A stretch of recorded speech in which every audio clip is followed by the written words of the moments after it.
Republican states as well, just in different ways. Maybe no, they won't. No, they won't. Trust me, Texas has no state income tax. Florida's trying to end property tax. I stay in the Republican state. I am born and raised in the South, which are predominantly Republican states. Trust me, a Southern state will definitely nickel and dime you just as well.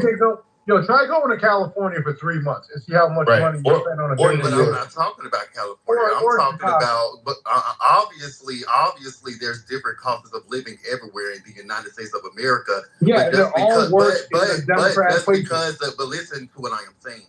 Just because you ain't saying nothing. You don't even know, bro. You got no idea. One at a time. I waited until you were done talking. So you literally respectfully. So I literally did. But with that being but with that being said, in Republican states, just because the cost of living always in the South, the cost of living has always been lower in the South necessarily. It didn't matter who was in the Democratic or the Republican, led or majority or whatever have you. It's always just been, the cost of living has always been lower in the Southern states. However, just because the cost of living is different in Tennessee than it is in, for example, California, which has a way bigger population than it does in Tennessee anyway. But regardless of the fact, Tennessee still has ways of nickel and diming. All I see is especially through taxes. So, Coco, especially like, for example, homeowners. But you're lying. So Florida is part of the South too. Florida has one of the highest. What am I? Wait, Florida just surpassed New York City. First tell me what I am lying about. Because you said the cost of living. Gotcha. So you said the cost of living is lower in the South. Hello? That's not true, Coco. Florida not California. Is Florida? Hold on. Okay. Is Florida not the South? Yeah, Florida also includes Miami. Florida has passed California and New York for the cost of living. Okay. So yes, because they got OnlyFans. They got the OnlyFans actors over there. Is Florida a Republican? I mean, yes. What exactly are you trying to say? Okay, in your submission, you said the South has a lower cost of living. And that's just not what it is. So the fact of the matter is not that land. I said majority of the states in the South have a lower cost of living compared to California. Is that not what I said? Can I land? So some of this California, I just want to land. New York, and so now you're trying to Chicago me and say, well, in Florida, just let me land. The city in Florida has a higher. Yeah, you just gotta let me land, right? So I don't care Republican or Democrat. Yeah, so Republican or Democrat, I don't really give a fuck. I kind of like Trump because he's just like he's a businessman. Nigga, Trump don't like you. Nigga, Allahu Akbar. I can care less. Yo, it shouldn't be that personal. Trump it shouldn't be that personal. None of y'all, because y'all broke. Y'all not even up there with Trump. This ain't got nothing to do with white and black. Nigga, this is about poor or rich. What are you talking about? And it should. I'm trying to get rich, and I can get richer with Trump. Okay, so we're not having a conversation. I can get richer under Trump. Right. So it shouldn't be this personal, right? So you have to understand things for where you're at, right? So I'm from Florida, born and raised, right? This is a Republican state. It should be led by Republicans. Why? Because we do the best on the Republicans, right? So there's this one crazy thing that some Democrat leaders just try to shoot down, and I'm kind of scratching my head. Why? So why would the governor, which is a Republican, want to end property taxes, but then some Democrats don't think that they could benefit from not having property taxes? See, that's when I see that politics is a bunch of crock shit, right? Because the rich Democrats that are in politics, they're not true Democrats. They're not struggling. They're not trying to get by. They aren't the American people who they represent, right? These people can pay their property taxes with a swipe of a pen, with a swipe of a card, right? Why are they so cocky and pompous that they will let their party affiliation? I'm going to end here and let you know what I'm saying. You're making your listen, sir. Sir, you're wrong. Hold on, you're wrong. So my thing is, how you still haven't said how I'm wrong. Listen, I don't know is it the zestiness or what it is that make you want to argue with me, but I'm just trying to land. Understanding what you're saying. Okay, because so just let me land. Your submission is that but you're stuttering. You have a list. Can I land? Absolutely nothing to do with. Can I land? Why are we here doing this here? This is I don't know why he's doing this. Yeah, this is good. We are a company here with Scott and Adam, and this is their room. Like, what are we doing here? Can we right. So Trump, yeah. So Trumpism isn't dying. Let me show you how. So just in my state, they have Republican and Democrats. Most people are saying, hey, no property taxes is a great thing. This would help most of the American people that own a home, right? Not too fast. The Democrats are saying, even though this is a good thing, you know what? We're going to vote against it because we just have to.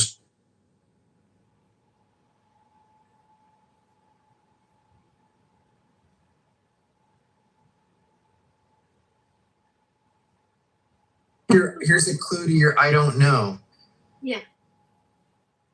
If you don't know because you didn't think that you had to investigate or inspect, what if you left a gap of your lapse of judgment? Like, in other words, like put the money in the foundation, so there's this settlement issue with the house. There's issues.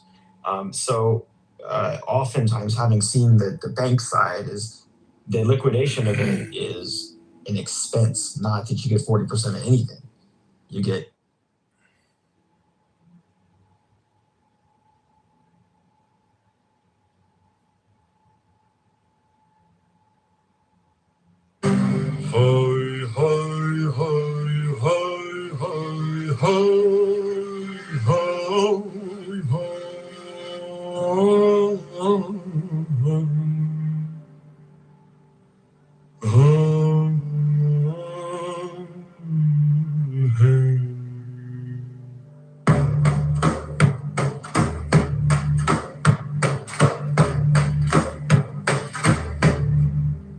There are 7 keys to the great gate, being 8 in one and 1 in 8. First let the body of thee be still, bound by the cerements of will. Corpse rigid thus thou mayst abort the frigid babes that tease the thought. Next let the breath rhythm be low, easy, regular, and slow, so that thy being be in tune with the great sea's Pacific swoon. Third, let thy life be pure and calm, swayed softly as a windless palm. Fourth, let the will to live be bound to the one love of the profound. Fifth, let the thought divinely free from sense observe its entity. Watch every thought that springs enhance, hour after hour thy vigilance. Intense and keen turn inward, miss no atom of analysis. Sixth, on one thought securely pinned, still every whisper of the wind. So like a flame straight and unstirred, burn up thy being in one word. Next, still that ecstasy prolong, thy meditation steep and strong. Slaying even God should he distract thy attention from the chosen act. Last, all these things in one are powered, timed at the midnight blossom flowered. The oneness is yet even in this, my son, thou shalt not do amiss. If thou restrain the expression, shoot thy glance to rapture's darkling root. Discarding name, form, sight, and stress, even of this high consciousness. Pierce through the heart, I leave thee here. Thou art the master I reveal. holy radiance that rolls afar. O brother of the silver star, Krali, ha.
Give me the sign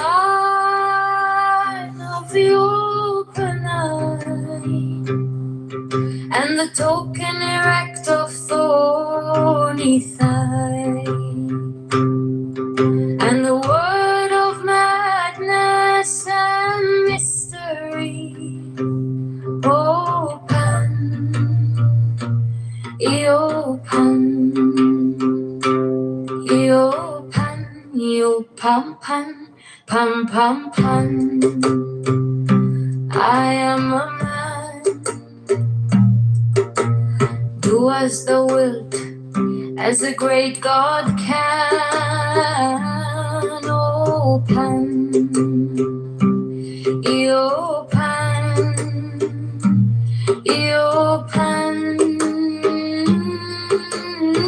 open, open, pan. I am awake in the grip of the snake.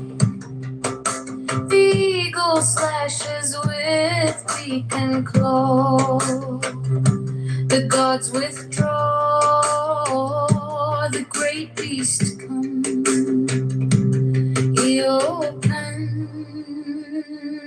I am born to death on the horn of the unicorn. I am Pan,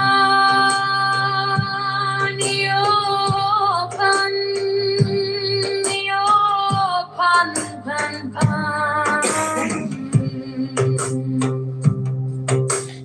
I am thy mate, I am thy man. Goat of thy flock, I am gold, I am God.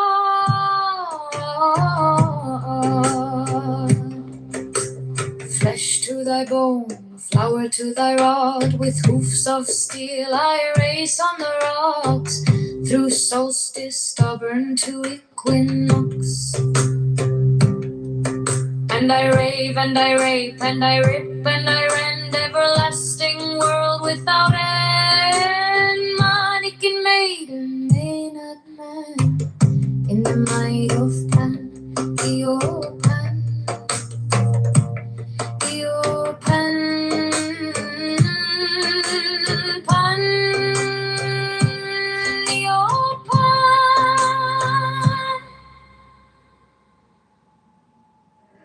There are 7 keys to the great gate, being 8 in 1 and 1 in 8.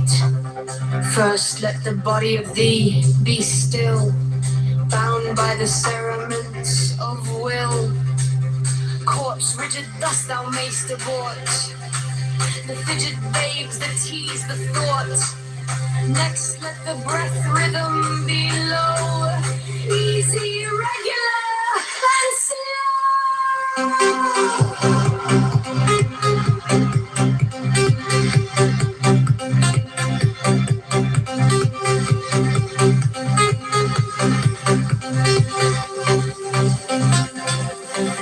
so that thy being be in tune with the great sea's Pacific swoon. Third, let thy life be pure and calm, swayed softly as a windless palm. Fourth, let the will to live be bound to the one love of the profound. Fifth, let the thought divinely free from sense observance entity. Wash every thought that springs in. Hello? Yeah. So he seems to be able to pick the candidates that he wants, and that selection power seems to be diminishing somewhat based on the primaries. I think that's what we were talking about. His approval ratings are low now, mostly I would say because of the economy and the war. So if those are aspects of Trumpism, the power to pick candidates and even pick winners. That's not true. And well, I think that's what Trumpism is: the power, his popularity, and the state of the economy, which is always what motivates people to pull a lever in the voting booth. I would say that he's got difficulty on those three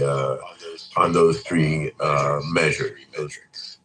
Now, what's his name? Just came in the room. What are you calling yourself today? Alistair? Pepe came in the room. Do you guys want to be heard? Yeah, I'd like to offer a prayer for America and for Donald Trump. Okay, what's the prayer, guy?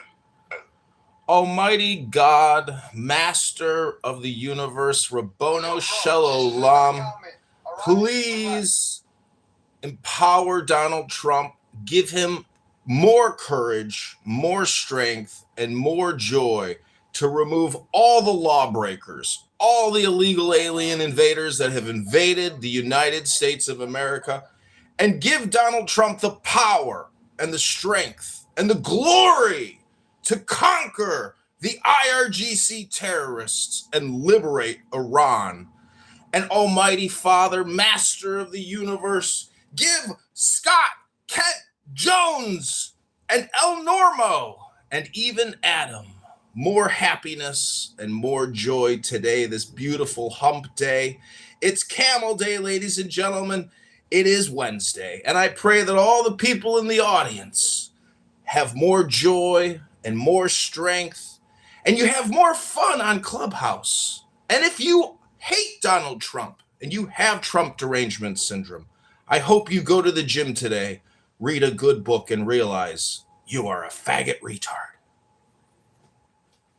I'm crying. Now, thank you so much for that submission. Happy hump day, everyone. Now, really quick, I just want to make a very quick submission. First to a comment earlier, and then to the title, the topic of the room.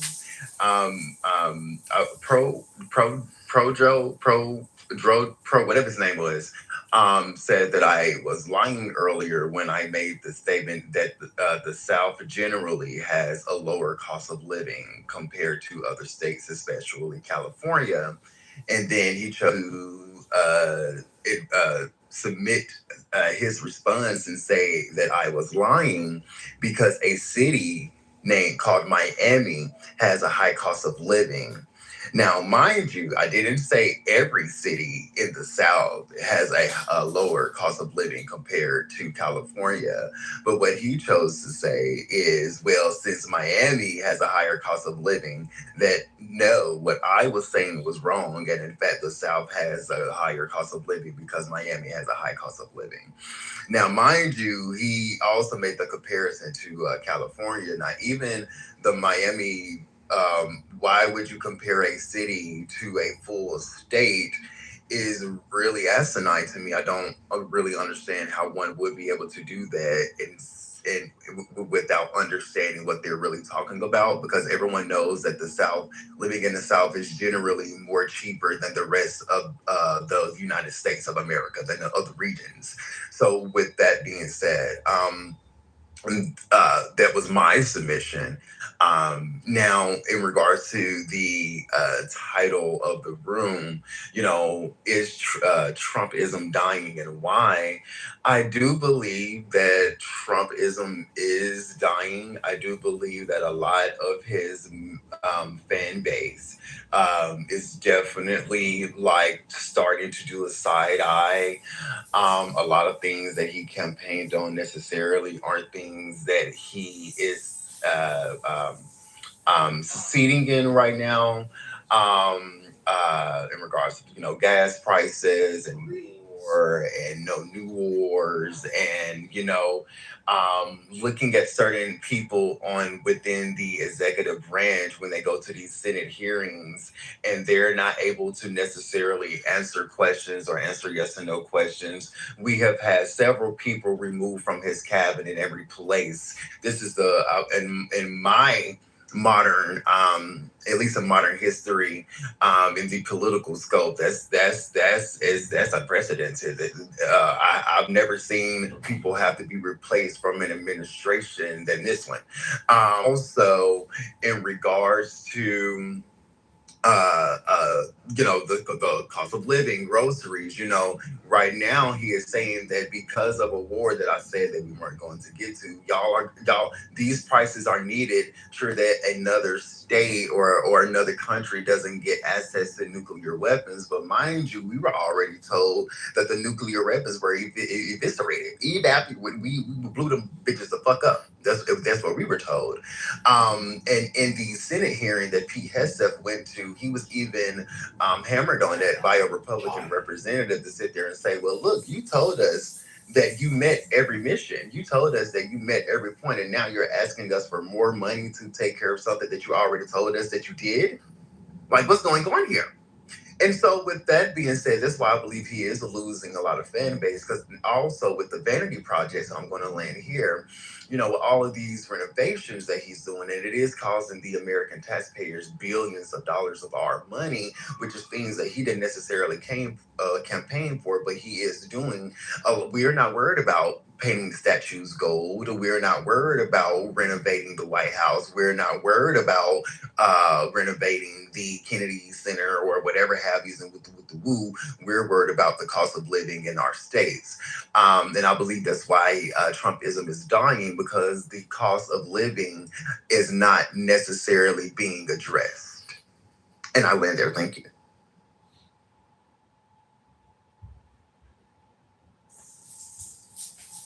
That was pretty good. I mean, from a Trump, I don't know how many Trump voters, I might be the only one on stage, but yeah, there's a portion of us that, of Republicans that did vote for Trump who do.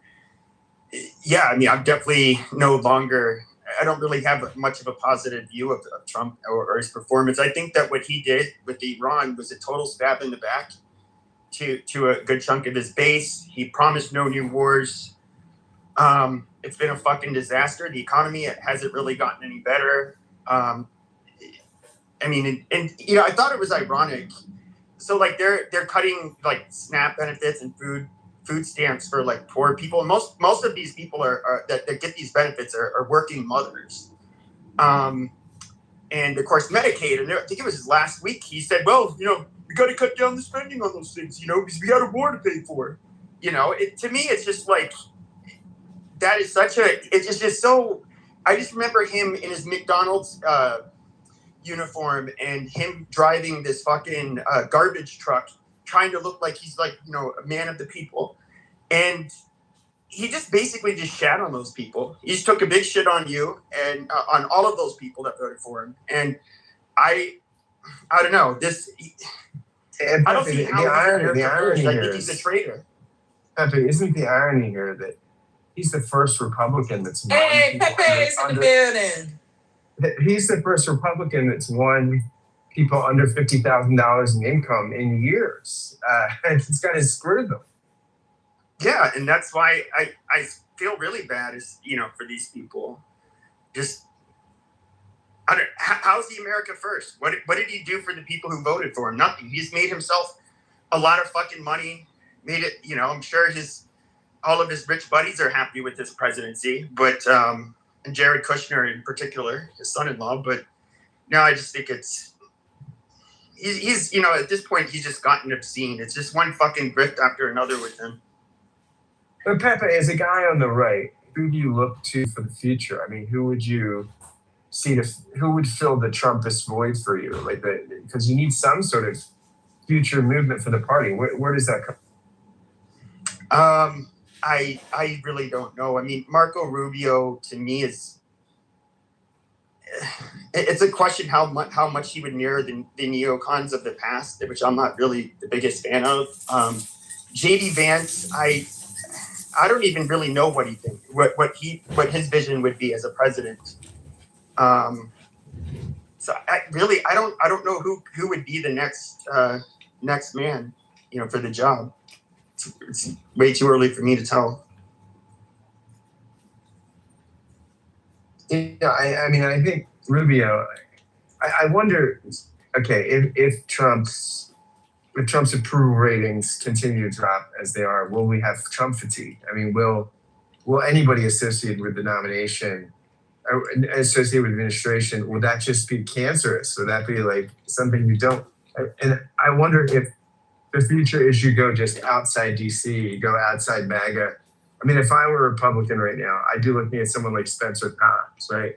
Here's a guy that's conservative but nice. He's not acerbic. He's not rancorous. He's somebody that's, he's going to be in my state in a couple of weeks, sharing a stage with Josh Shapiro, talking about bipartisanship. So, I mean, maybe you go that route.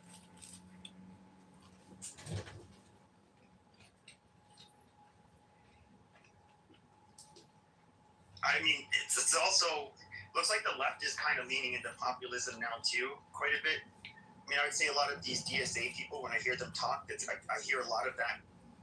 What I would consider populist as opposed to actual leftist rhetoric. I don't even know. I don't know that Trump is just so unique, especially in comparison to other Republicans. It's just I don't know where we go from here. You go to the gym, you read a book. Besides, you're a 1990s self-professed Democrat. I made the comment that if you were to look at Democrats in the 90s, a lot of them would be to the right of me, even in many areas. That's the truth. How can you get more further right than a Nazi piece of shit? Nice. I mean, I think Trump has done a really good job on the culture war. And I think the nation remains behind him on this, specifically on removing things like DEI, anti-Semitism, bias from the media,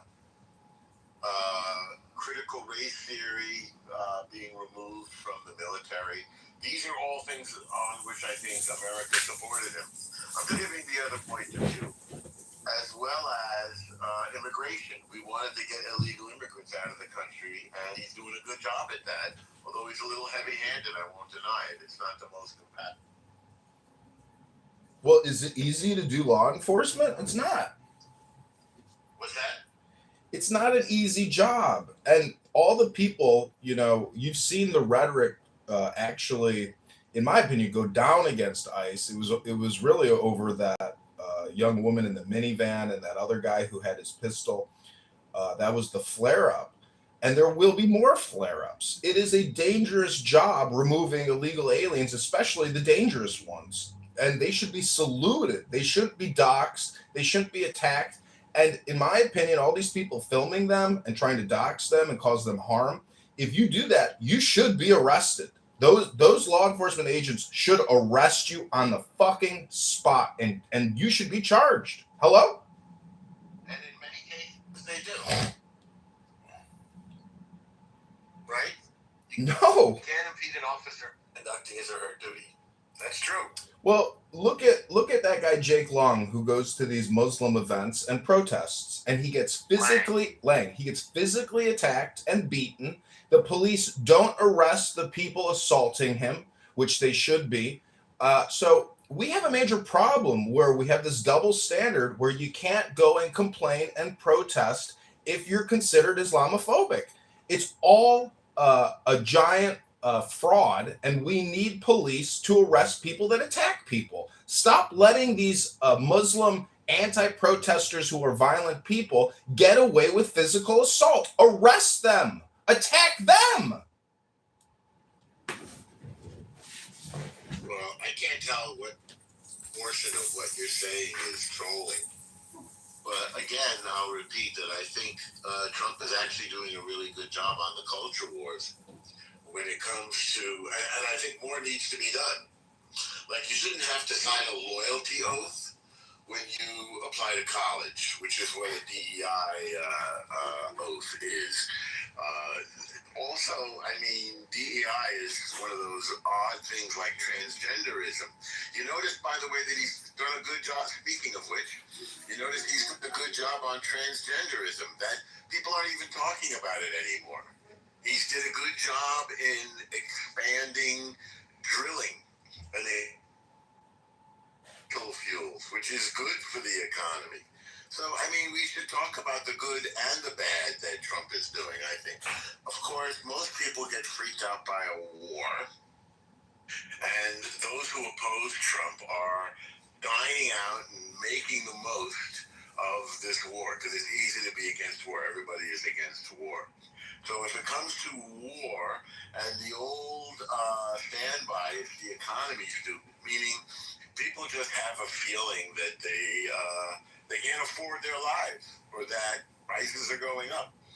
I think much of this comes from the fallout from the pandemic and from pumping tons of money into the economy during the pandemic so that people could get by, but we did it a little too much. So we had more money chasing fewer products because production was down, and that's the definition of inflation. So he really needs to figure out a way to deal with this. I see that housing costs have been going down. I checked a few major cities, and I followed NPR, National Public Radio, on this. Obviously, they are anti-Trump. So the next thing that has to happen, and he's been fighting for this, and the Fed's been resistant, the next thing that has to happen is interest rates have to go down. That's something that he's always wanted. If interest rates go down and things become more affordable, then I think Trumpism will still be alive. Whatever Trumpism is, I think Trumpism is whatever he's thinking at the moment. Let's see, who did we not hear from? Michaela, I always enjoy hearing from you, and often you're quiet. No criticism intended, but what's going on? Yeah, I think mainly the people who are complaining about the economy, it's because they don't support the war. They don't support getting rid of nukes in Iran. And that's why a lot of the reason prices have gone up is because of gas going up. So because what going up? Gas. Oh yeah, price yeah. of gas. Yeah. So transportation of everything.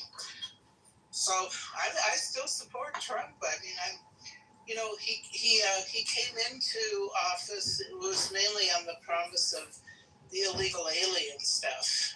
The first term, it was anti-abortion for me. So I support what he did, and I know a lot of Minnesota people, and they're very naive liberals, and I can see them getting out there and getting in the way of police and thinking they're all virtuous. It's a naive, silly group of people. Anyway, and they were targeting, criminals. When they were going into those neighborhoods, they were targeting criminals in Minneapolis. And those people blowing their whistles and alerting neighbors, to the fact that ICE was coming, that was really, really bad. That was illegal, I would think. So, anyway. Well, since you're a satisfied customer, if I may characterize you in that way. Yeah. So, why don't we talk about what you agree that Trump has delivered? Because you mentioned abortion. Now, if you talk about two thorny problems that have bedeviled America for decades, abortion is one of the top issues. And Trump did something that no other president seemed to be able to do, going all the way back to 1973, which I remember vividly. Michaela, you're not old enough to know this, but I am. Oh, yes, I am. I know, I'm teasing you. I remember so vividly 1973. I was at Brandeis University, and I was very young. I was a little bit of a prodigy, so I went there at the age of 16. And a girl from my dormitory had to take a plane flight to New York to get an abortion because abortion was illegal in Massachusetts. Now, she wasn't my girlfriend or anything like that. I had no role in that. But nevertheless, that's how recent, it's only, half a century or so. It's actually more than that. About half a century. That women in Massachusetts couldn't get an abortion, basically. Now, against all odds, Trump, and there was some luck involved in this, right? Trump was able to appoint 3 Supreme Court justices. Not many presidents have had that opportunity. And those 3 justices tipped the balance, as I think many people knew they would, and they voted to repeal Roe v. Wade. Trump appointed for the room, if you don't recall, Gorsuch, Kavanaugh, and Amy Coney Bryant, ACB. So, Norma, that resolved one of what? Do you think 3,000 abortions a day is too much at the price of 100,000 abortion or $1 billion plus a month? Do you think it's too much? In the country? Yeah, as an industry, it's considered an industry at 90,000 babies a month and at $12 billion a year. That's an industry of death.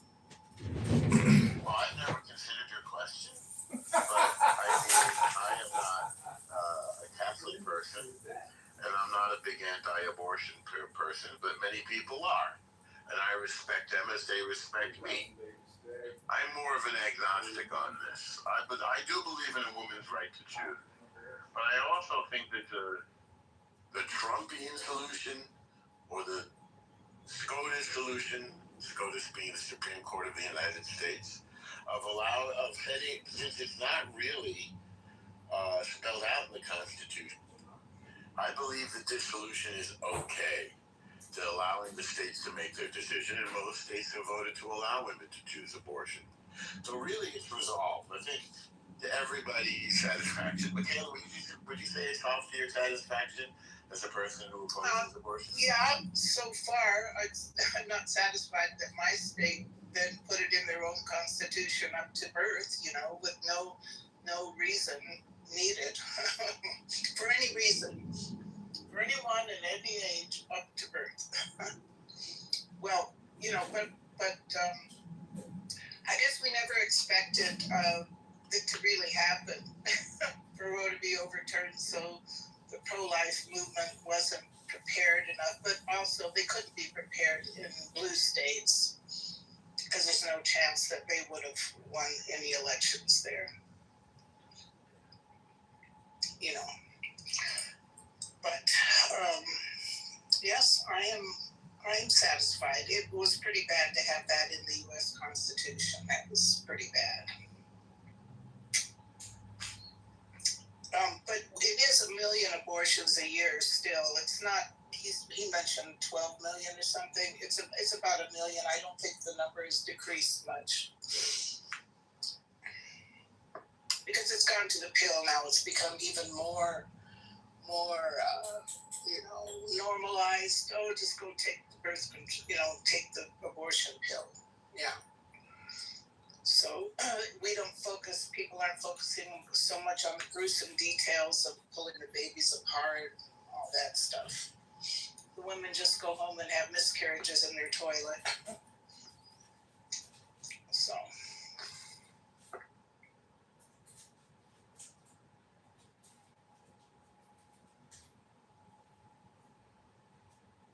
Yeah, I hate to see the I support Trump not for, well, I think his personality had a lot to do with how he could just tackle things. I don't think other Republicans would have dared to tackle things the way he did or the way he does.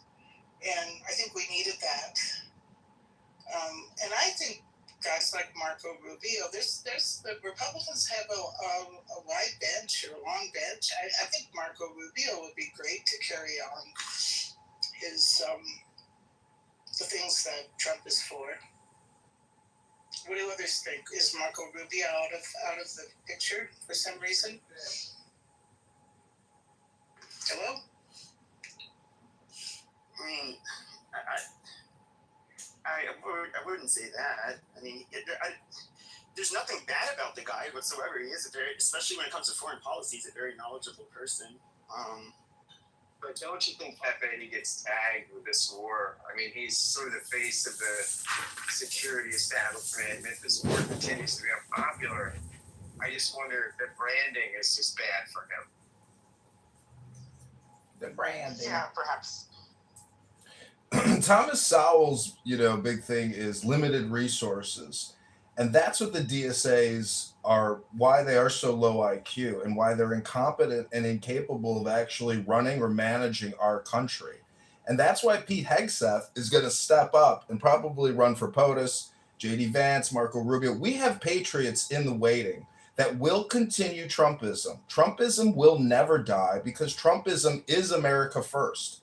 These socialist, communist, fascists, and they are fascists. They're not just socialist, communists. They are fascists. They will never, ever get the reins of government or ever be in control of anything significant because we have a Praetorian Guard in this country known as the CIA. There are lots of patriots from West Point and other military academies that will, in my opinion, take care of the problems. Hello? Is Hank Sack runs for president as a Democrat? I will campaign for him. I will give money to his campaign. I will actively work to promote that candidacy because I think we would win about 6,000 states. We would win. I think that would be. I think we would. I could not imagine a bigger dream candidate for the Democrats than Pete Hegseth. I think we would. It would be the biggest Democrat electoral college win I think that we would see in a long time.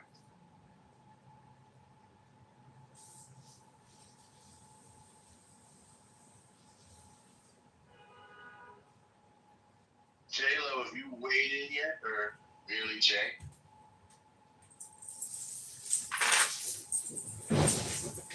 Yeah. Hello? Yeah. Okay. Well, can I ask a new question? Is it related to the topic? Yes, directly related. The national interest expense is now over $100 billion a month. It's 1.4 trillion plus a year, which is more than supposedly our military industrial spending and our Social Security Administration spending. So my question is, if you believe in Trumpism or America first, you're not necessarily for international, the banking industrial complex. which is where most of this money is going.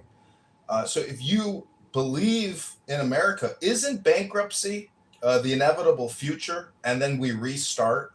Hello?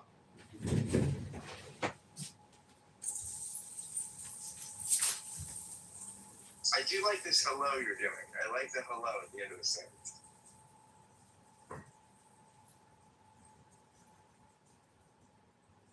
When you say hello to somebody, do you say hello and then hello?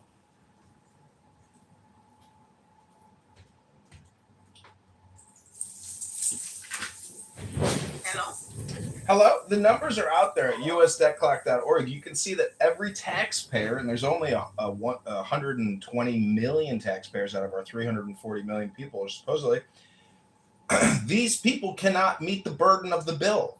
It's almost 600,000 per taxpayer in debt. And that's just the federal, not all the states. If you accumulate all the state debt, it goes to over $1 million per person. How do you expect a 20-year-old college graduate to foot that bill? We have fucked the generations that are coming out of college now since the year 2000 because of our runaway rampant spending on international regime change. And then we topped it off with a cherry and a creamsicle known as the COVID-19 vaccine experiment, which cost many, many trillions. So the point is, incompetence only comes from one side, and that's the Democrat side, because they are the incompetent party of America. They prove it over and over again. In Chicago, our property taxes are up 600%. And guess what the Democrats do? They sell your house if you can't meet your tax burden, and then you're homeless. And they've done it to thousands of people, and those people voted for them. So we live in the sadomasochistic recycle world of retardation and low IQ administration. Hello? I can prove both parties are incompetent real quick. Norm, if you just allow me a second. So let's look at just the Social Security age thing, right? So you make Social Security age 62, and the life population at the time is about 62, right? So the idea is that, like, people who are living longer than they should, let's make sure they are taken care of, or we sell them. Yeah, that's a wonderful idea. Well, it's been, 90 years since then? Life expectancy is, 78 now? And we barely increased the age? That is a unique incompetence on both parties. It is absolutely ridiculous. It's one of the biggest challenges we face, and the reason why in 2033, Social Security benefits, if we're fortunate, will be paid out at 82%. That's just one example. The overall debt you're talking about is a bipartisan thing. It's good up to social programs, it'll lit it up to higher taxes for corporations and individuals, and it's going to lead to hard choices in the future.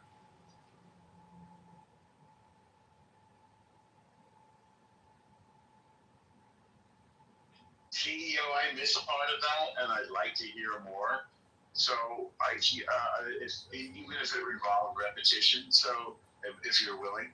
So you're saying that we won't be able to fund Social Security, so we'll have to pay only 82% of what the promise is by a certain year. Is that accurate? Yes, 2033, we dropped to 82%, correct. 2033. Now, I wonder if people, somebody think of this idea, people who don't need Social Security can forego it. Doesn't that seem both workable and fair? No, they paid into it. So you can't tell we know that into something for 43 years and then say, you don't really need it, so we're not going to give it to you. That would lead to all sorts of lawsuits. Well, it might lead to lawsuits, many things do, but it's no less rational than paying people less of what they were promised. It's a little bit of that, what those who need get, and those who don't need to get. Well, it's going to ironically lead to the sort of thing that people hate, which is like, what's the government going to do? We're going to let in more immigrants eventually, right? Because you're going to need more people who are feeding into the system so you can pay the benefits. So there's an irony in all of this, right? We're just basically... Wait. We're off topic here. We're off topic. Now we're on No, it's tied to Social Security. It's tied to Social Security. But it's not tied to the idea that people who don't need it can forego it in order to save it for those who do need it. Yeah, but you can volunteer for that. That's altruism 101. That's not an insurance policy, El Normo. That's altruism, not an insurance policy. You can call it whatever you want, but it might solve the problem. And then what do you do, Norm? You say anyone who is over $1 million in net worth doesn't get it, or like just give me an example of your standard. What standard we use? Just make up one for sake of the conversation. Okay. Let's say we prioritize people who are below the poverty line. That's a criteria we use for other metrics. Okay. So first, the money goes to those who are below the poverty line. Okay. Okay with that so far for you? How far below the poverty line? Then we go up. What's that? I'm just saying it's an arbitrary position. We'll go piece by piece. It's okay. Let them go piece by piece. This is fine. Let them go piece by piece. Yeah. So we go to those below the poverty line. Obviously, they need it. Then if we go to, then we break it up into increments. Next stop, people who are, say, 20% above the poverty line. And we figure out, this might be what they end up doing. And we just figure out at what point people can live without Social Security. Seems like a good solution. Well, they just removed. Like if you They literally just cut $25 billion a month in monthly spending from the SSA and removed 12 million illegal recipients of SSA funds. That would be one step. Oh, you mean SS? Social Security Administration. They just removed 12 million people from the payment rolls, and it was over 25 billion a month. I'm going to put the link in the chat. Please hold. Okay, so you're saying once $25 billion a month. That's a whopper. It's a huge number. So you're suggesting eliminates fraud, though. That's your bigger point, right? Well, the people that were receiving it were over 110 years old. It was in the millions. I'm going to put the link in the chat. Please hold. You're saying cutting fraud will get us part of the way there to solving the Social Security. Of course. Absolutely. No, it won't. Here's the data. Social Security is 99.6% efficient. The fraud rate is 0.4%. Norm, how many human systems do you know that only have a 0.4% failure rate? Where are you getting that statistic from? Multiple websites. Well, give us one. Security Administration, GSA. Okay. Multiple So according to here's your job. Well, hang on. Okay. Hang on. Wait. I want to stay with one thought at a time as we can. So according to the Social Security Administration, right, the fraud level is low. So what is it? 0.4? 0.4, yes. Okay. So what is the whole budget of Social Security? Very big. So you're right. That's a good question to ask. So it's about 1.5 trillion, right? So Yes. 0.4% of 1.5 trillion. Yes. Is what? So it's around like 8 billion. No, about 6 billion. It's 6 billion. 0.4 times 1.5 is obviously 6. I'm sorry, 60 billion. My bad. 60 billion. My bad. Well, that sounds like a nice number to save. Yeah. So people can live on that money. Okay. So you're saving 60 billion out of. Yeah. Okay, right? So when people say the amount of fraud or whatever, right? They're basically taking that 60 billion number and then multiplying it by multiple years. So that's what. So that's where they come up with hundreds of billions of dollars. You following me? Of course, it's easy. Okay. Okay, cool. All right. 50 million a year is a bit of a solution, right? Okay. So it's 0.4% of the solution. Well, no, it's not 0.4% of the solution. I'm kidding. Okay, it's 60 billion a year. I was kidding. I was going to. Okay. So, all right. So, if the idea is that you're going to be paying 82% in 2033, right? Let's just be conservative and say at that point it's $2 trillion you're paying out. Well, I'm not accepting the number of 82% in 2033. Well, that's what the current projections are according to the CBO and other sources.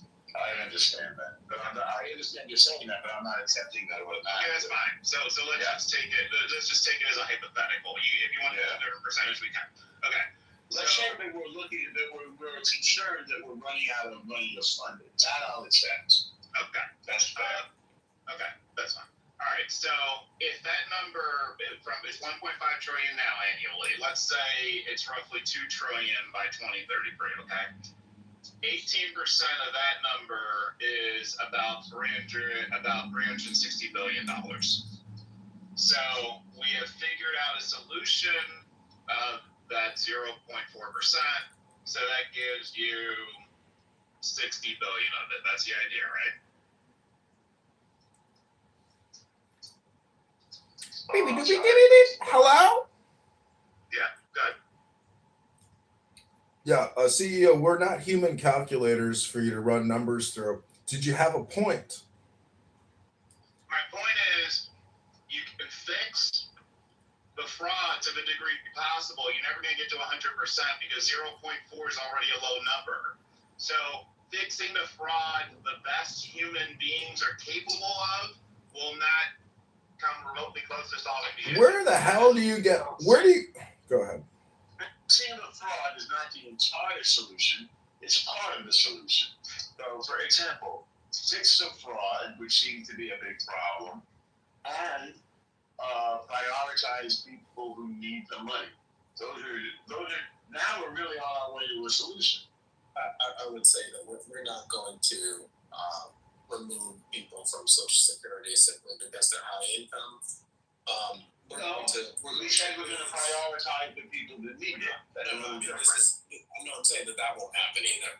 Well, you're saying that won't happen. You're one guy. So if you say it won't happen, and I say it will happen, they're both about equal weight. What will end up happening likely is we will increase the FICA cap. We'll remove the FICA cap, right? If you make over $185,000 a year, you do not pay a Social Security tax on any dollar you make over that.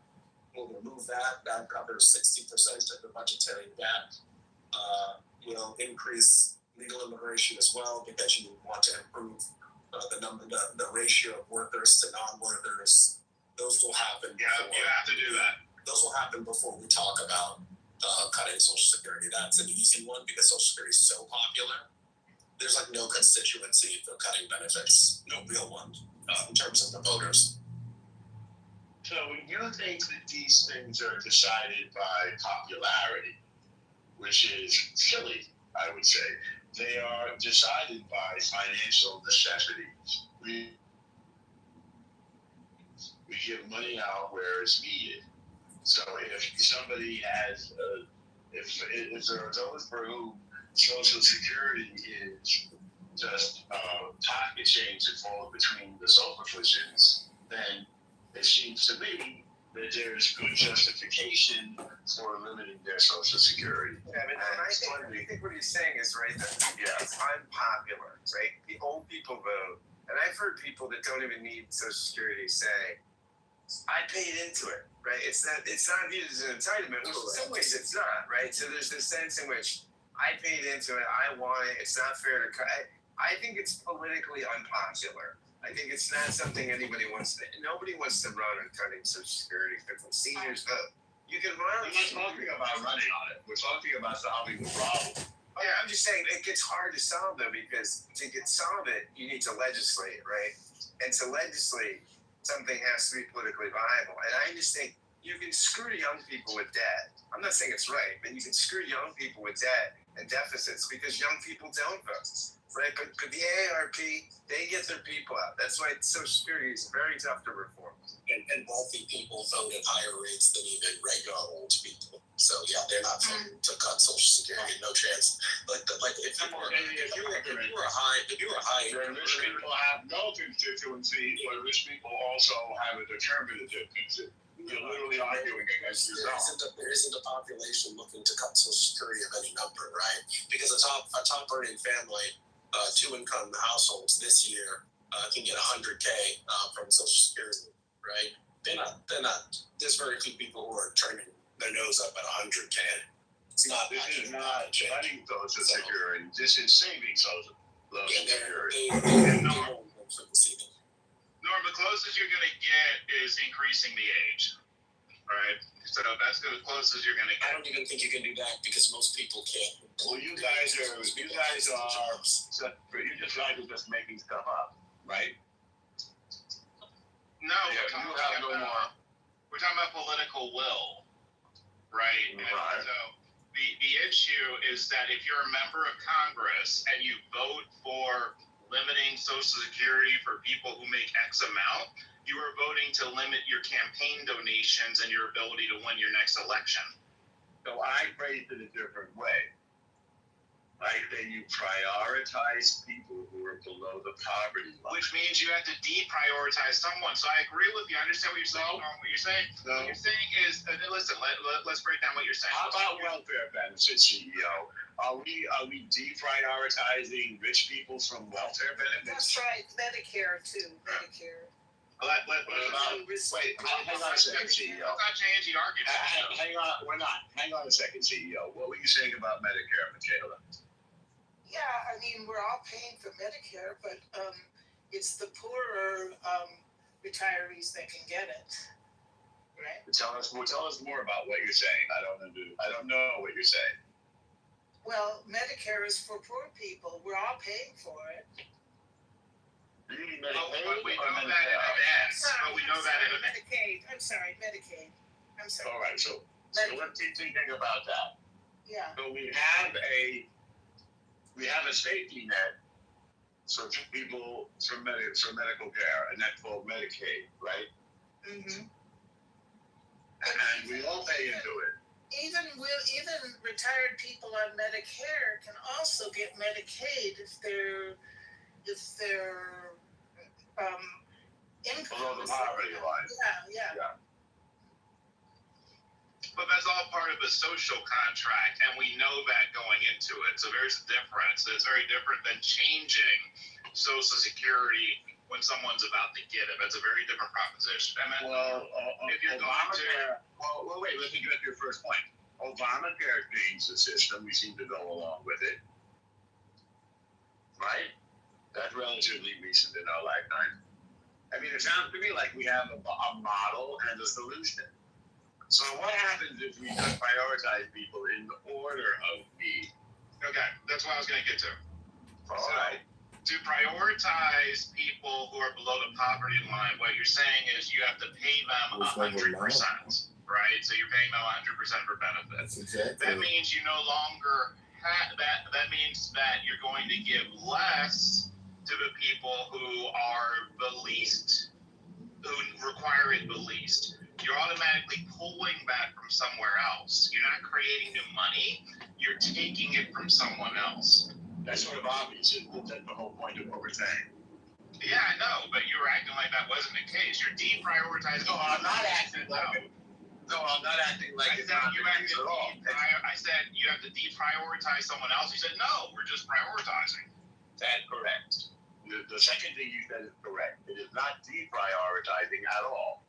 We're giving the money, as with Medicaid and welfare, to the people who need it. Everybody pays in order to support those in need. I think we have a solution. If you have Adam and Michaela, and the total of what they get is 100%, and then you say, we're getting 50-50, and you say to Adam, we're going to prioritize Adam, and you move them up to 65%, then you're deprioritizing Michaela to 35%. It has nothing to do with this conversation. What you just the hypothetical you gave is in no way related to this conversation. You have not made your point. You're trying to make a semantic point, and Forgive me, but I reject you as the mandate point. Fantastic point, CEO. I loved it. It goes exactly nowhere. Prioritizing one thing means deprioritizing something else. If you're not making I know. I don't agree. Saving Social resources. Security is not a safety net program. Well, apparently it is. It's not. So apparently it is. So if you say that, for example, we're only going to give free health care to those who need it, are we deprioritizing people who don't need it? That's a different pie. You're using a different pie to get that done. Yeah, you're using a different pie. So are we using a different paradigm? What does that mean? Okay, let me. I'm comparing it to another government program. I'm going to simplify. Don't have worse health care than people on it. They don't get worse health care. They actually have better health care. Who said that they do? Other than non-starter. What was your use Obamacare as an example? No, I said Obamacare changed the system. The question was, we're changing the system. Obamacare didn't change the system for the vast majority of people who have employer-based health care. Obamacare was a dramatic change in our healthcare system. Not for people with employer-based health care, was it? It was a massive societal change. Healthcare, they didn't. Well, I get I'm not sure what you're trying to say. I guess 38 million people got covered, right? It was 38 million. Correct. Most people saw no change. So that's like about just over 10%. 10% of the population. Yeah, which is enormous. So, all right, David, did you want to weigh in? Yeah. It just gave people who didn't have insurance. It made it more affordable. I mean, it wasn't a sea change. Sure. I think it was a backstop. It was a way to answer a big need in society. Is how do we insure those that aren't insured? And it costs more to do that, right, David? Your doctor, you can keep your doctor. Remember he said that? Yeah, that one was a broken promise. So what? Why are you laughing? You can take my Social Security from my cold dead hands. At the end of the day, the United States just has to prioritize the systems that they've already been legislated, and make sure those are funded. And if they have to increase them. But the fact of the matter is, as the United States becomes more in debt, there's going to have to be some give. There's going to be some clawback of these benefits, unfortunately. And you're already seeing it with these flock cameras. Take these flock cameras, for example. This is just nothing more than a money grab by cities to write tickets without police officers involved, right? These cities are broke. My parking in Santa Monica jumped from $3 to $10 overnight, and these businesses don't have any tax revenues to pay them anymore. So at the end of the day, Norm and others in the room, is that the United States has to find a way to stay richer, to prioritize spending that needs to go in the right places. The military, you got Hegseth asking for $1.5 trillion. And what are we getting for that other than a bloated bureaucracy and folks that don't have food and servicemen and women that are suffering, on the high seas? I mean, we're not seeing. Well, what we're getting is the greatest. Let me answer that question. What we're getting is the greatest military in military history. The biggest, by a factor of 100, the most impressive and powerful military and best funded military in the history of the military. If we have that strategy, I would say, what's that? We've always said. I don't know. And that's what we're getting. Then that's what we're spending to get it. But El Normo, biggest isn't always better. It's the motion in the ocean that counts. Murray, don't be a troll. So, David, we're talking about. It's the motion in the ocean that counts. Now we're going to run out of money. I think we estimated about 2035. And run out of money, lower paid benefits. Well, we will no longer be able to fund it by 2035 fully. So I said, well, why not prioritize the people who need it most? In other words, those people who are below the poverty line. That seems to be a workable solution. What do you think? Well, you've got here's the problem. So your demographic norm is owning only all the wealth right now. Thank you. The baby boomers at the top. I'm not a boomer. I'm not a baby boomer, but as you say, I own all the wealth. I say thank you. Okay, well, Share, Norm, share. Exactly. Stop hoarding. No, listen, the point is, you got all these baby boomers are sitting on untold wealth. A lot of them, not all of them wealthy, of course. I don't want to generalize. But you got baby boomers who are living off pensions and they're getting Social Security on top of pensions, and they don't even need this Social Security really. They got big bloated 401ks, and a lot of equity in their properties. Most of them don't have very much in their 401k, to be honest. Well, okay, well. Who's that? Who's that, your buddy? Let's see. That's Vishal. Don't credit me with this loss. No, but listen, but so I get that we have to have this military, right? I get that the Pentagon is a big bureaucracy, aerospace, all these big companies that provide these so-called real wage jobs, and the threats are the threats, right? This is the talking point. But at some point, with what we've spent already, with what we've already spent on this Iran debacle, we could have backstopped, paid for insurances, refunded Social Security with a lot of that money. So, and all the trillions we spent on Iraq and Afghanistan, we would be made whole for years off of these expenditures. Pay for education for every child in America. Well, that's a hypothetical and a counterfactual. Yeah, it's a hypothetical. You say if. When you say if, that means automatically it's a hypothetical. So, and it's a counterfactual. I'm saying. So I think He's the past. We can't claw that money back. How much it was. Yeah, David, you're like a guy that made a bad investment and now you're crying and complaining and saying, I want my money back. It's already been spent. don't make it a personal attack, though. It's informative. It's based on history. The reason history repeats itself is because we repeat the same mistakes that we made previous, right? So the idea is to not repeat history. So we have to understand history so we don't repeat it, right? I think that's. But you can't repeat history. Every situation is different. There's no repeating of history.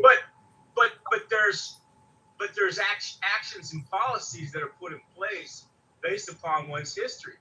I mean, Norm, let's take Israel for example, right? United States Cold War, fighting Israel, fighting its enemies, right? Okay. It never wants to go back to a state where you're subjugated by another country overseeing your religion, right? And so no, that's not accurate. Well, let's David, may I simplify your point for a moment? Do you mind? Yeah, simplify, please. Okay. So history. No apology call necessary. Thank you, Dave. So history may not repeat itself, but it often rhymes. Anyone who studied, for instance, this is a cliche, though. And I'm going to prove it. Okay. You can't prove a cliche. Okay. I'm going to demonstrate it. All right. You can't do that either. Why did you just make a point? You could say it's a faulty demonstration, but I can demonstrate. Just make your point without the rhyming slang. Anyone who studied the 1920 flu pandemic would learn and could have predicted that there would have been lockdowns for COVID. There would be people who are very upset about it. There would be a lot of misinformation out. So there was nothing new that occurred under COVID versus the flu pandemic, with the exception of there's larger media and larger social media. And so I'm sure we can find parallels and differences. I don't know. There's a lot of core parallels. The parallels are very important. And I just named them. Misinformation, lockdowns, people whining about it and not obeying. Those are three big parallels. They're sort of unrelated, and I don't think we learn anything from that. I'm saying you could have predicted all of them. Hello, moderators. Moderators, I would like to.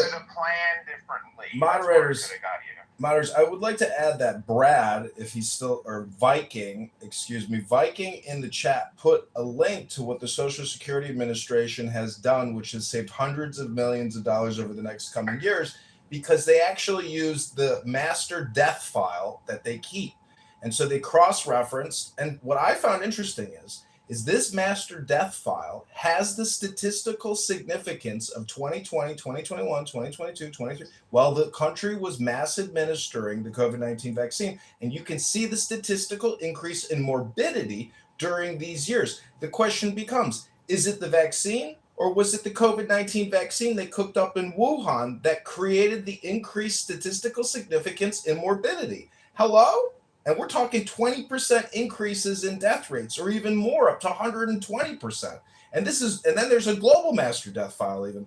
But anyways, the point is, I'm not a great statistician. I can barely multiply and divide. I did stats in college, but the statistics don't lie. Faggot retards do, though. Hello? I don't want to. And I don't even want to hear the R word. And I don't want you to accuse people on stage or attack them personally. I put that link at the top of the room, and what we're finding is that there was some Social Security fraud. One figure we had was, I believe it was $60 billion. That was from CBO. I'm sorry, it's actually $6 billion. I calculated it wrong. My bad. 0.4% is $6 billion. Well, now you've got to check your math because you've got the two numbers. Well, so let's do this. 1% of 1.5 trillion is 15 billion. Do you agree? So let's make it easier. 10% of 1.5 trillion is 150 billion. 1% is 15 billion. Okay. So 0.4% would be 6 billion. Okay. Yeah. I would just say cutting Social Security is to have this fight is like manna from heaven for Democrats. There will be nothing that they relish. Oh, absolutely. Well, that Republicans are looking to push your grandma off a cliff. It's just. Do you remember the Paul Ryan ads, Adam? Yeah. Remember when that Paul Ryan? But see, this is the difference between words and reality. Gentlemen, that's why I say the F word, R word, to prove that words and reality are different things. And when you say Democrats, this is a gift from heaven. When we say we have to have austerity, again, there are limited resources, and Democrat socialists, they are just propagandists espousing lies and misinformation through complicated words or through basically what I would call communication hypnosis. It's not the reality. There are limited resources, and you can't just inflate your way out of it. Look, we're bailing out Japan. We can't. The country is already completely broke 100 times over. Hello? I'm trying to get in here wherever I can. One second, mister. One time. This is why Democrats will love this, because Republicans have passed 3 tax cuts already. And they've done nothing else but pass a tax cut. And now they're going to turn around and say that we need to cut Social Security. No one's signing on for that shit. Let me say this. I agree with what you said, bro. I think at the end of the day, Social Security, which we've all paid into, table of cuts. And the fact that that's even being entertained when we're building a ballroom, I don't care where they say he's getting his money at. It's coming from us for that ballroom in the White House. So when it comes to all the frivolous spending that they're doing, and they cry wolf and say, we're trying to cut spending and be more frugal and be more fiscally responsible, but then you see the dimwit do shit like that. You know what I mean? So I'm just going to say this, and I'm going to be quiet after that. At the end of the day, what you guys are talking about with Social Security, this war that's going on, that's costing us endless money, that most Americans, if not damn near all, won't. I mean, even the Congress didn't even come to a full understanding of the war until he just waged it without even any input in this shit. There is nothing fiscal about it. It's a liquidation of America going on right now. This man is just going crazy. The tariff money that they're now saying how we're going to pay all this tariff money back now that it's been ruled that you can't do it. he's like, it's going to destroy the country. No one wanted that idea anyway. The tariffs was your idea. It was a bad idea. You did it to our allies like Canada. It's foolish. You know what I mean? But to make a long story short, that's what we're dealing with right now. When we say the Democrats are salivating at the thought of him fucking it up, it's a sad day that we even got to get there. It's a sad day when we can't even have partisanship for what's right for the country. It's like you pick a side, and we're at war over it. There's nothing United States about that. There's nothing united at all. It's basically saying you fundamentally believe this bullshit or that. Right now, he's detrimentally affecting us all. He's cutting education. You know, he basically wiped the Department of Education damn near out of here. You know what I'm saying? You're good riddance. Goodbye. We don't need it. We never needed it. The problem is do you believe in separation of church and state, mister? To a degree. So you would probably also believe in the separation of economy and state because our state creates the economy. What I'm saying to you is this. At the end of the day, our kids' education is vital. And the problem that I'm seeing in this midst, our health is vital. You now have it to where you've basically removed us from the WHO, the World Health Organization. We're not even really involved in that anymore. We can't keep track of what's going on, whether it be COVID, measles, or that whatever that disease is that's causing people to have uncontrollable bowel movements or whatever that shit's called. I can't pronounce it. Nonetheless, we don't inspect our food. We blame it on the lettuce. We done cut the health inspectors out. Air traffic controllers are lower than ever. It's a shit show. They're liquidating the government just so they can keep the money at the top. They're playing games. The whole dog thing that they claimed, it was a fraud. You basically claiming you're cutting all this wasteful spending, but then you're doing wasteful spending. So the cuts that you say you're doing is just rolling over to them. Then you're stock market manipulating with the war, where it's on one day we got peace treaties. Now we decided we're going to go to war again. No, today we got a peace treaty. Now we're going to war again today. Do you think the markets don't reflect that bullshit rhetoric? Do you think that's not market manipulation? Come on, man. We're dealing with a con man in office, with a con man administration, and it's nothing more that you can say about it. I'm not saying the Democrats are perfect. They fucked up too. Biden didn't do the best of jobs. But what we got going on right now is you know, mister, some people will push back if you call Donald Trump a con man.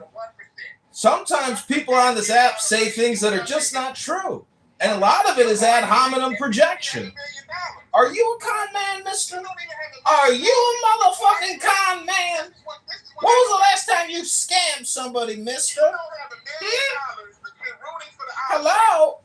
You don't know me. You angry. I can't argue with you. You angry. Leave me alone. You angry. Leave me alone. I can't argue with you. Hello? Hello? Hello? Well, I will say that the big beautiful bill is not beautiful, but it is big. Hello? Hello? Hello? You angry. I can't argue with you. You can't argue. It's facts. Leave me alone. Hello? Listen, the big beautiful bill is not beautiful. That puts future tax liabilities on the individual income tax filer. That's not right. We need to repeal the big beautiful bill. Hello? Hello? I can't argue with you. You angry. Leave me alone. Hello? How is the big beautiful bill benefiting you? I can't argue with you. You angry. Leave me alone. Hello? That's what you do. You troll when you can't ask the question. The big beautiful bill is a future tax liability deferral program. It's for individual tax filers to put their hard work, their best effort into paying back the national debt. Mister, I can't argue with you. I'm going on mute. You got this. Hello?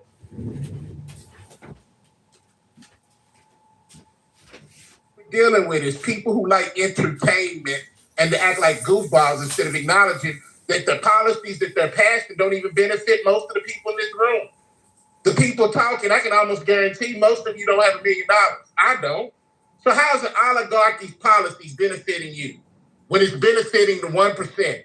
It's benefiting Elon. It's benefiting Jeff Bezos. It's benefiting Warren Buffett. Any billionaire is benefiting. You're not. You're just cheerleading and pom-pomming for a pedophile. Make this shit make sense. I don't know. Y'all got it.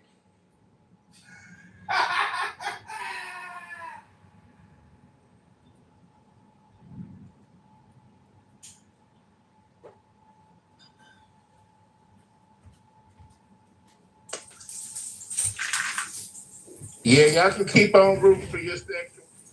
I can't argue with you. You angry. Listen, ladies and gentlemen, the only thing you have to fear is fear itself. Some people will say it's all relative. And in a way, it's true because we do live in a global community. Moscow is burning to the ground. The Ukrainians have figured out a form of war which is so obnoxiously destructive.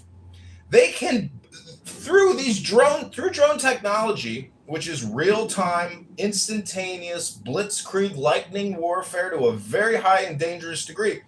We here in America are not enduring a blitzkrieg, a drone warfare. But what we are experiencing is domestic terrorists.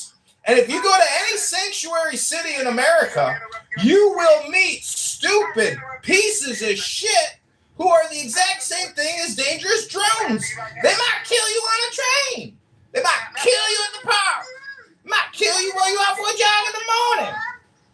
I can't argue with you. You angry. Hello? Hello? You're just angry that I'm a fucking big-time movie star and a television star and I'm on TV and you're not, you big stupid dummy. I'm a superstar, I'm a supermodel and you're just an ugly guy in Clown House. You're so stupid, you big stupid dummy. Hey, Kevin. Kevin kisses boys at parties and says, I'm not gay, but if you want to kiss me, you can kiss me if you want. My name is Point, a.k.a. Cappuccino. Some of you know me. I have many names, many profiles, like Mr. here. This is actually John Kitover's actually Mr. and Alistair's actually Point. We're going 3 levels of deception, everybody. You'll never stop the CIA. The CIA will get $60 billion a year for the rest of your lives. Well, you can barely pay your taxes, and your property taxes keep going up. And Democrat socialists like Mom Donnie and AOC keep lying to you. I mean, how many times are you going to watch AOC create an egg freezing video? I can't argue with you. You angry. I can't argue with you. You angry. Leave me alone. You got this. The point is, AOC is on day 12 of freezing her eggs while Moscow burns, and everybody here is complaining. America's $140 trillion in debt. And your property taxes are through the roof. Your car insurance keeps going up. Your homeowner's insurance keeps going up, but your income doesn't go up. But AOC's egg freezing experiment continues on. And everybody can get the mRNA vaccine and the flu shot this winter, and you can all have a horrific carcinogenic event again. Because Robert F. Kennedy can't stop Moderna or Pfizer or J&J from selling mRNA vaccine shots and calling it the flu shot. So we're living in a big deception, and faggot retards like Point or Cappuccino or Mr. here, you can't argue with them because they're angry and they won't leave you alone. But it's your choice whether or not you want to communicate with them, because you do have freedom of choice in this country and you have free will to exercise that free choice. So health, wealth, love, peace of mind, happiness, and strength, everybody. I hope you find more peace, more joy, more strength, more justice, more truth in your own personal lives, and you stop listening to all the loser propagandists on this app wasting all your time. Thank you. I am complete. This is Point, a.k.a. Cappuccino. Supporters are idiots like him.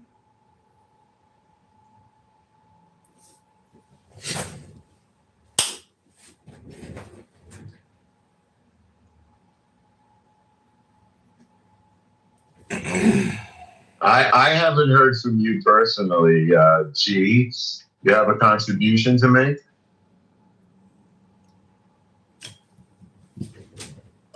No contribution. Pepe, you always have some thoughts. What do you? When you talk, you often seem like you're really trying to figure things out. So, what are you trying to figure out, Pepe? At the moment, I was listening in the background. Nothing really. Do you work while you do this? Sometimes. Mm-hmm. Yeah, me too.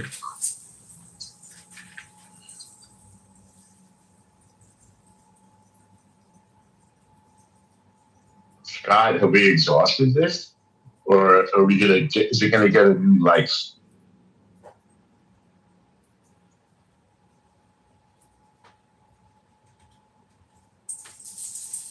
I don't think Trumpism is dying, but I believe that as is true with the Democratic Party, I think there are fractures, I should say. We're seeing some fracture lines. I wonder what will be next. It's always redundant, Norm. The status quo is 99.999% guaranteed in the future. Just look at, it's called the Groundhog Day reality. Look at your own personal life and you tell me, when you wake up with no pain, you feel great, things are good, you don't have stress, you don't have anxiety. It's a little bit like being in Groundhog Day, and then you realize, oh my God, it's a me problem. I'm the one who gets angry. I'm the one who's engaging in frivolous, useless discourse.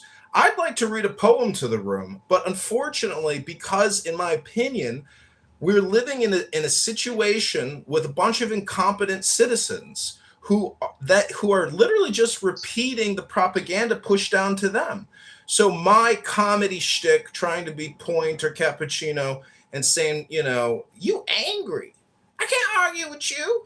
I'm trying, and using even the F word, R word. I don't like to use the word F word, R word, but I'm trying to point out that we are living in a situation where the COW doesn't give you milk. The MANURE doesn't actually smell like manure. So we're living in this attention economy of communication, control, and hypnosis, aka propaganda. What do you think propaganda is? It's not just the messaging, it's the distribution, it's the delivery. That is what propaganda is. It's a multifaceted experience. Let's go back to the topic. Well, Trumpism is not dying. It's only growing. Trump is the birth of liberty again in the womb of time. America has woken up. Trump is the birth of liberty. The creation of the monolith, which really is, what's the whale terminology? The Leviathan. Trump is the reincarnation of George Washington, of Thomas Jefferson, of John Adams, of all our great American patriots. If you really believe in Pennsylvania when they tried to blow his fucking head off, if you really don't, if you think that was an actual assassination or you think that was like a staged thing, I mean, I know it's not staged because that firefighter died. There were real shots. But that fucking guy did get up and say, fight, fight, fight, after he had his ear nicked, which is like a fucking miracle that he survived and he has thrived and he's in the White House happy.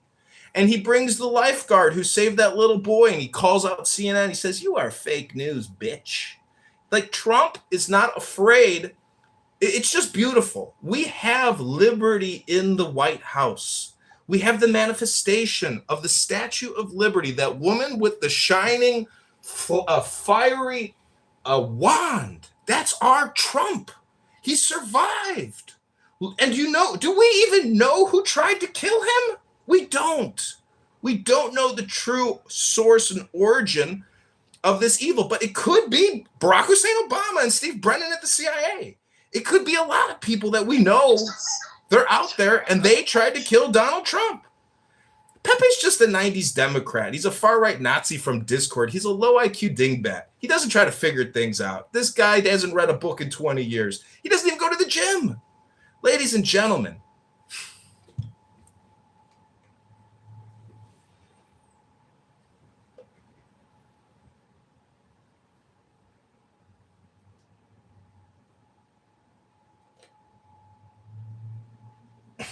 I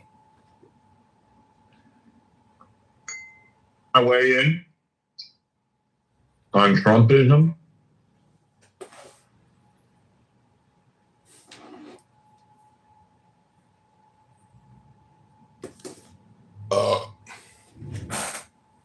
Emma, welcome up. What's going on? Hey, Norm.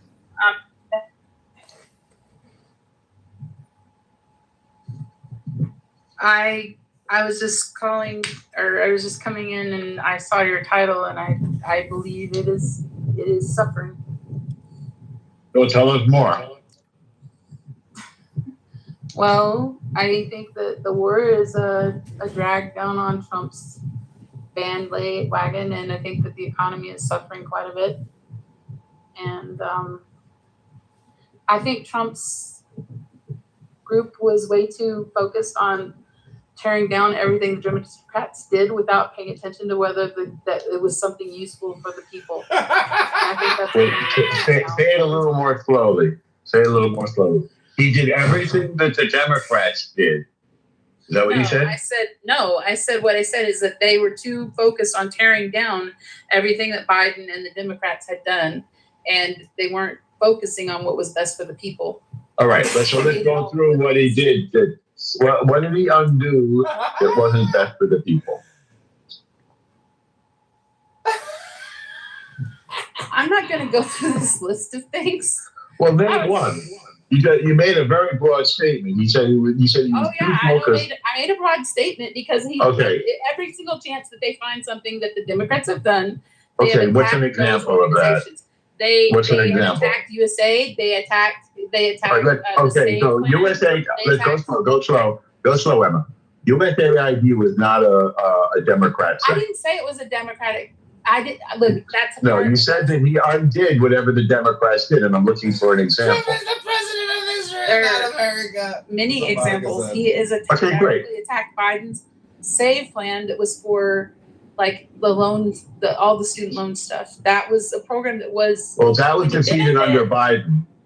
I know it was done under Biden. That's what I'm saying. It was defeated under Biden. Trump didn't undo it. It wasn't. It was never done. No, he attacked these things. He attacked it. Before he was president.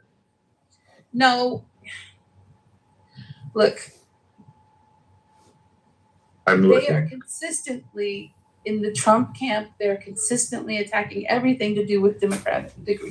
That's their main. Their main. Give me an example. Let's hear. So, for example, what did they're like? The Democrats do this. The fake news does this. They're attacking this institution. They're attacking these parts of our. They're not making like statements that are for specific things. Quite frequently, they are attacking just because it is Democrat. Just because it is related to immigration. Just because it is. Well, isn't that something that everybody wanted? Was less illegal immigration?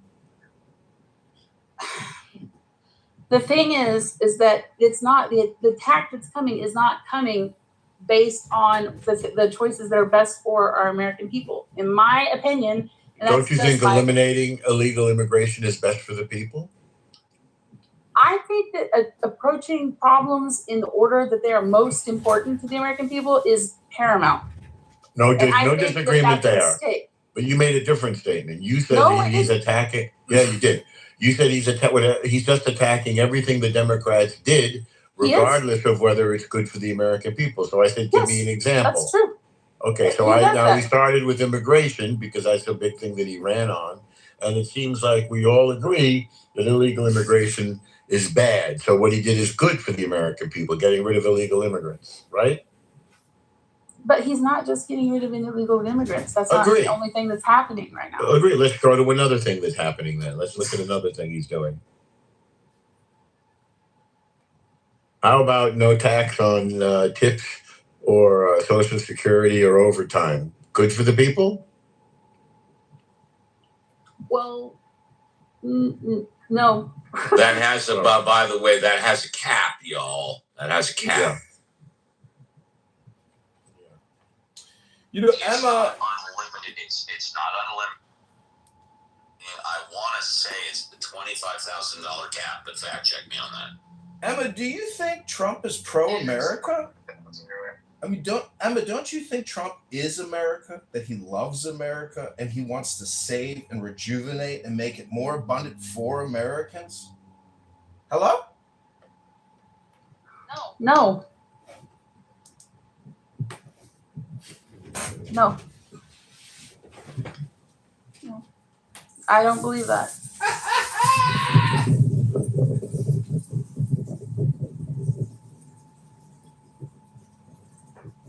He made a better deal with Mexico and Canada in terms of trade deals.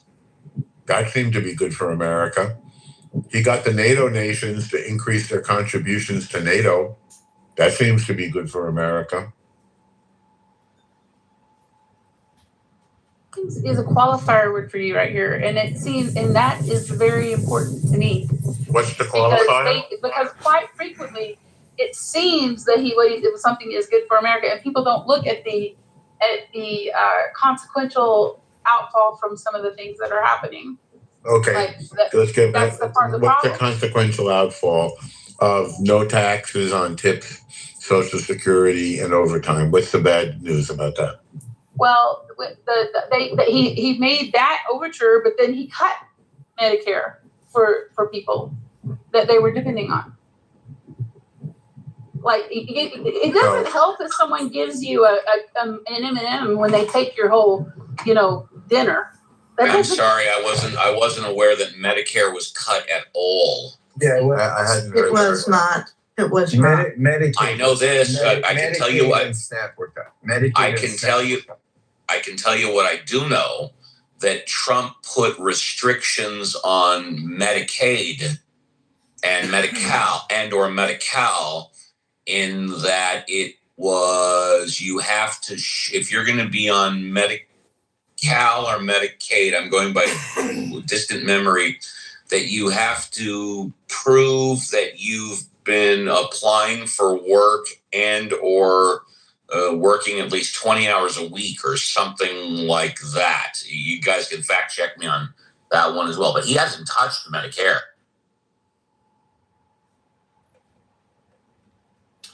At this point, I'd like to get back on topic, which is Trumpism dying? If so, yes or no, why? And unfortunately, I think the previous speaker has kind of led us down a little path where I'd like to get us back to the mountain, which is, what is Trumpism exactly? Is it America first? I haven't led you down any path. I just came in less than 5 minutes ago and was commenting on what other people were talking about. I haven't led anybody down any path. Stop thinking so much about yourself. I'm talking about Emma. You're the one that said the prior speaker, and I was the prior speaker before you spoke. He means the lady, Steve. The lady. So I would just like to submit that this app is like a butterfly effect. And for many years, I believe this app and the people here have helped influence the way the situation has developed, which is Trump and Bobby Kennedy in the White House. And young Augustus Palante and his wife, who ran that crazy House Preservation of the Human Race, was really America first, the preservation of America. Because if you believe that American values and American philosophy is one of the preeminent, most beautiful and wise and intelligent philosophies on the planet, you would know that we are a beacon of light for the rest of the globe, which lives in darkness, in tyranny, in Islamic fascism, in polygamy. And personally, I'm not necessarily opposed to polygamy, but I am opposed to what Steve Appel engages in, which is child grooming and talking to teenagers about their buttholes. And I'm against what you are all about is lying. Woo! Got your ass to that, motherfucker. The rest of the globe is not Muslim and is not third world countries or whatever. That's just simply not true. In fact, a majority of the globe is not what you just described it as. So I'm sorry if you're offended that the fact that I allow Well, that Clubhouse allows 13-year-olds. I allow a 16-year-old and a 17-year-old to come on because they speak more intelligently than you, and they absolutely speak more truth than you. So I'm against your constant lies and bullshit. Projection Mirror says what? Projection Mirror says what? Immediately sent him down. That's really uncalled for, and it's also not true. He just confirmed Obviously. it. Anyway, He just confirmed my accusation. I have no idea. Steve Apple. The Steve Apple Show here on Clown House. I would say no. It's funny. David Brooks was asked this question on PBS NewsHour. His commentary stream. He thinks that both MAGA and the DSA left-wing populism are both phasing out, burning out. I can't quite hear you. You might need to repeat, Scott. I was saying David Brooks thinks that both MAGA / Trumpism and the DSA liberal populism are phasing out or burning out. And that, we've gone from neoliberalism to populism and something else will come. But he thinks that's just David Brooks. I mean, what does David Brooks know about? That was his opinion. But hello, everybody. I would say it's not dying, but it will decrease.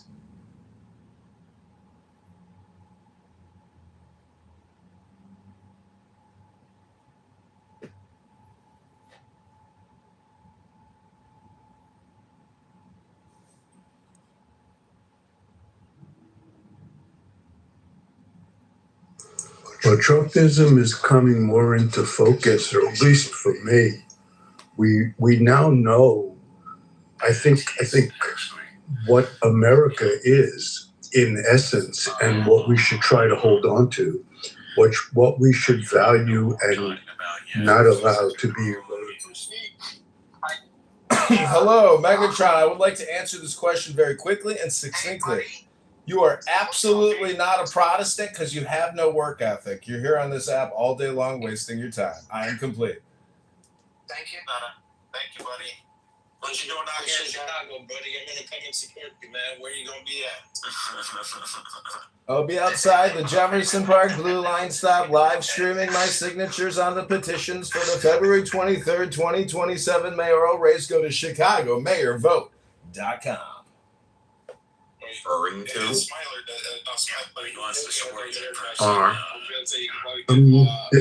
They're wrapped up in the concept of patriotism. So I'm not answering your question. I'm not really addressing your question, but from the best of my understanding, it's embodied in this idea of patriotism, American patriotism. So if I understand you correctly, you're saying Trump is either bringing back or eroding patriotism, one or the other? Is that what you're saying? Of course, he's not eroding. And you guys don't give him credit that he's someone who's kind of read Rumi. So he read Rumi like 500 times. And so, this qualifies him to be held at a certain degree of intellectual reverence. And so that's all he expects, give him respect. And you will receive respect. Respect on that. Respect my daughter. Respect my daughter. He's going to continue to lash out on the world if the world doesn't gracefully or graciously provide him with the grace and respect. And he has all those phones that he only talks to himself. He doesn't ever talk to us. Oh, this guy's going to run for mayor. He's going to run for Congress. He's going to run for Senate. He's going to run for president until someone fucking tells John what the fuck. You know what's a better spot? I'm going to cut this stuff outside. Yeah, cut that shit outside. I'm cutting that shit outside. Hey, bro, what happened, bro? All right, let's see. Okay, fine. Hey, John, when you win mayor, will you take an ET on the Goyen?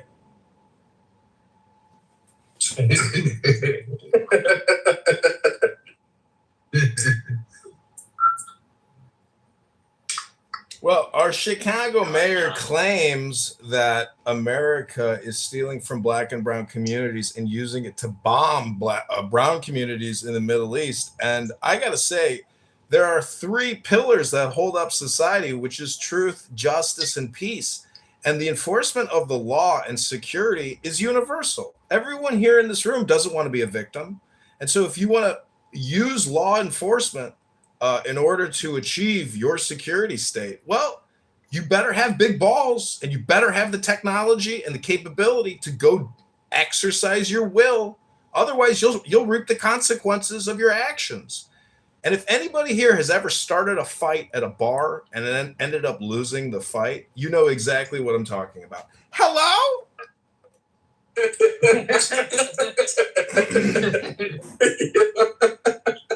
Oh, stupid. I think someone already shook his hand, Smile. I literally fight at a bar, but I also got snake. Yeah. I think I got beat up every time I fought. I don't even know if I've ever won a fight in my entire life. Anyways, there's a thought I wanted to complete. Yeah. The existence of Christians and the persistence of Christians in the discussion over the ontology of God did probably divine providence to highlight us and keeps us discussing that God is a personal being. So Christendom, in a way, and the reality of Muslims might be a blessing in disguise. Because without this tether, it's seems like the human mind in trying to understand the scale of God somehow feels that the person of God is a factor that can be, considered a value of one.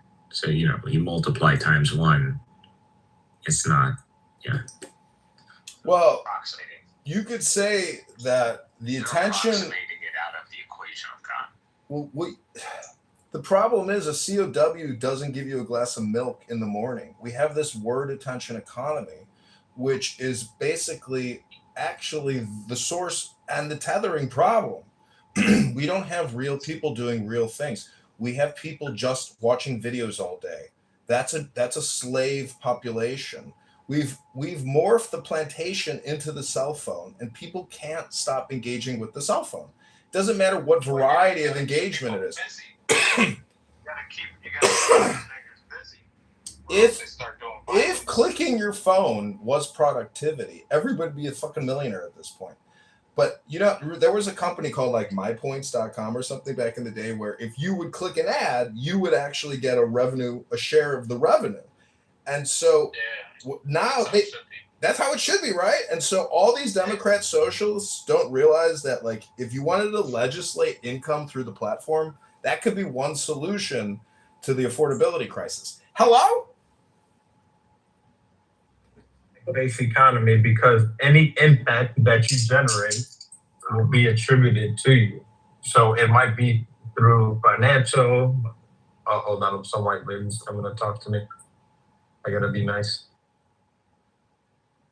Gotta stop that shit. I kind of have an idea where Nargis gets some of our ideas now since John popped in the room. I didn't even know that lady was in the room. She's still in the room? And I don't know. I walked into that Muslim room this morning and she was beating the crap out of those Muslims. I had to step in and defend them. I was just lashing out because I exposed them like Jesus exposed the Pharisees. Yeah, I'm not saying they're your level, Mikhail. And then I brought Nicodemus from among them, and he testified against them. Is that spelled with an F or my slave master's wife left? Yo. Is it Nicodemus or is it Nicodemus? Nicodemus. The problem with Nicodemus is that he's only in John. So what? So Not everybody. I don't know. We don't have any.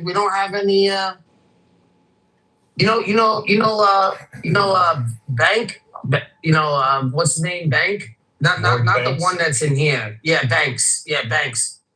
First time I started talking on here, I mentioned Nicodemus. You talking about that Muslim guy from Canada? Yeah, Banks. Yeah, Banks. Yeah. He knows mad shit about Christianity. Like he only talks about Christianity. He was a Christian. Right, yeah, he does. Bro, this guy I was arguing with this guy. I think Banks used to be a Christian. He knows more about Christianity than most Christians. Yeah, because he was a Christian. Yeah, he knows. I was arguing with him one time. This nigga like offered to fight. But Banks isn't really strong. Like he's stupid. So I mentioned Nicodemus once. I mentioned Nicodemus once. And he's like, yo, give me any. I didn't send Nicodemus. I don't fight for them.